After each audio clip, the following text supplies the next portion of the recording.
Summer is over, markets are hitting all-time highs, but with low volume and low conviction. What direction will we take when the traders get back from vacation? Stay tuned, we'll discuss this and much more.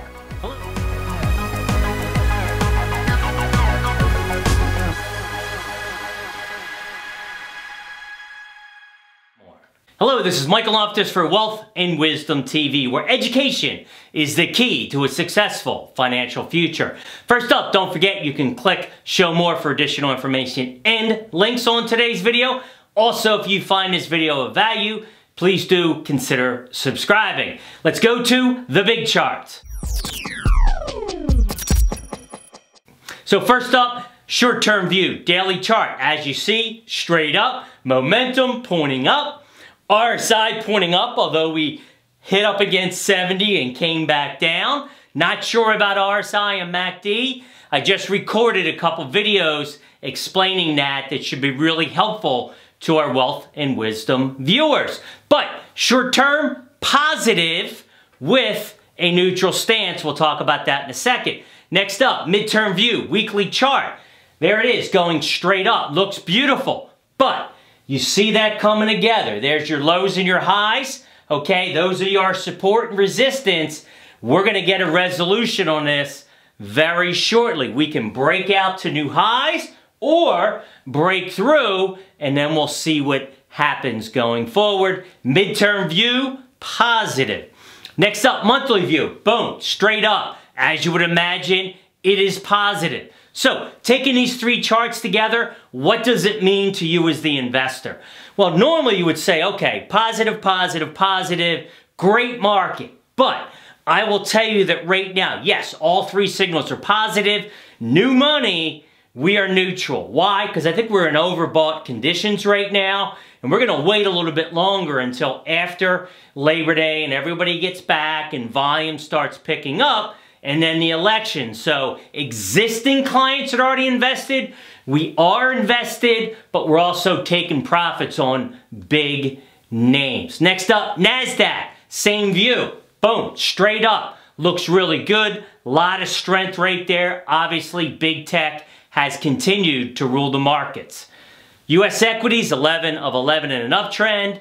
International, just 11 of 53. So what does that mean to the investor? Well, it means that not everybody's on board, and the only one partying right now is the U.S. equity markets, because we've got a big disconnect with emerging markets and international, one of the reasons why we are not there. Next up, what keeps us up at night? Okay, so lots of things, but that's another story. Here's a new chart. What you see in black is the S&P going up. We're showing from September until our highs in early in the year. The gray histogram also going up is new highs minus new lows. As you can see, looks really good. Lots of strength, right? We're going up, new highs versus low. More companies are doing better than other companies. Looks great. Let's finish out that chart now. Have Michelle slowly bring it in. So here we hit our all-time highs, but look at the chart now with new highs minus new lows. Weak, very weak, not strong at all, and that is a big concern to me. So that's one of those negative divergences that I'm looking at right now. Hitting all-time highs without conviction or volume. Next up, we talked about the monthly view, going a little bit deeper, and let's go back. So each time we've gone up, you go to 99, 2000, we hit a high, boom, hit a second all-time high and capped off, and then the markets went down. You go to 08, 09, all-time high, pause, one more leg up, and then we know what happened from there. What happened here is, well, we hit an all-time high in January, pause, came down, we've gone back up. So that's concerning, but if you look up top, this is what really concerns me. Relative strength. Across the board, you hit highs on relative strength and it goes down. Excuse me, I gotta go this way. It goes down. So you hit highs and lows. So now, if you go to recent time, I'll have Michelle zoom in here. Look at relative strength of the market. Strong in January, February to last month. Not good at all. that is a big negative divergence, and that has me concerned. Getting all-time highs with very little strength in the market. Here's another thing, new chart I'm putting together. Lots going on here, squigglies, charts, names, indexes, you name it. But here's what it's telling us. In the corner there, green, leading. So if somebody's leading, then you have weakening, then you have lagging and improving. Well, what do you see? You see everybody going down here to the weakening area. Now those that were leading, which are REITs, healthcare and utilities, are now starting to break down. So for you, the investor, what does this tell me? Look at the weakness, okay? Even the NASDAQ, we're not seeing, you want to have people up in the quadrant that's leading or improving, and we're going the other direction, another divergence that has me concerned. Next up, consumer sentiment, topped out, came down. We'll see, doesn't mean too much with the consumer. But here is a Buffett indicator. Of course, it's Warren Buffett. We must pay attention. Wilshire 5,000, so 5,000 companies to GDP ratio hit all-time highs, even greater than 2,000, and then just started to roll over. This is a concern once again. For our Wealth and Wisdom viewers, don't forget we have a special financial plan for you. Links and information below. Next up, tweets of the week. Alright, so first up, how do I get them? I follow 800 people on Twitter. I go through and read a lot of stuff every day, every morning, day, night. What I try and do is find meaningful, interesting charts and articles, which then help me build my video for the week, one of the many sources. So this is how I find them. The first one, Lisa, and I don't want to mess up her last name, so I'm not going to say it. 16% of young Americans lived at home in 2017. That's up from 12% just 10 years ago, and it was 8% in 1970. These kids are coming out of college with a lot of debt. They're not able to buy homes. They're putting off marriages, kids, etc. That will affect the markets at some point. Next up, Jesse Felder. Great follow. I really highly recommend him. The proportion of small cap firms with negative earnings has risen to levels only seen during or just ahead of a recession.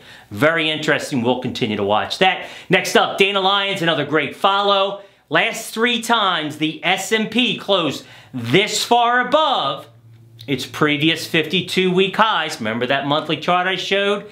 And the VIX, Volatility Index, closed up and this far above its 52-week low.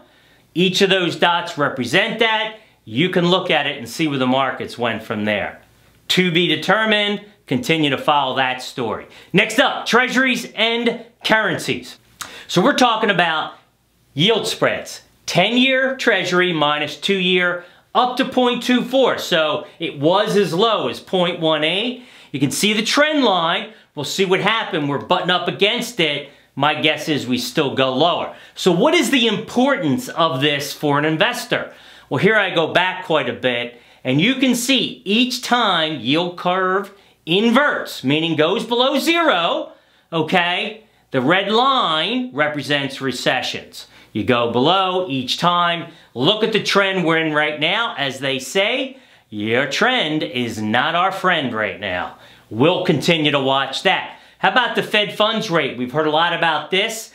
We're coming off a big base here and rising. Well, the last 2 times we did that, came off a base and rise. That gray represents a recession. So another item that I'm following with this chart. Next up, on my radar. Well, not a lot. Being neutral, I'm not looking to add a lot right now, but I'm looking for opportunities down the road. I've been talking about the value versus growth. We've been a big growth market, and here you can see this is value relative to the S&P. I did a video on that as well and how to look at and understand this chart. But bottom line is value performance versus S&P performance. It's going down. So we're not seeing that strength yet, that shift to warrant us making any moves. Wrapping things up, fear and greed. 2 weeks ago, 54. Last week, 71. Who's greedy? Should not be greedy. Let's be nimble. That's what I say. Everyone loves that term. No, they don't. But all signals continue to remain positive. Right now, I am still neutral despite the charts. The charts say positive. The data is telling me to be neutral because it's more negative.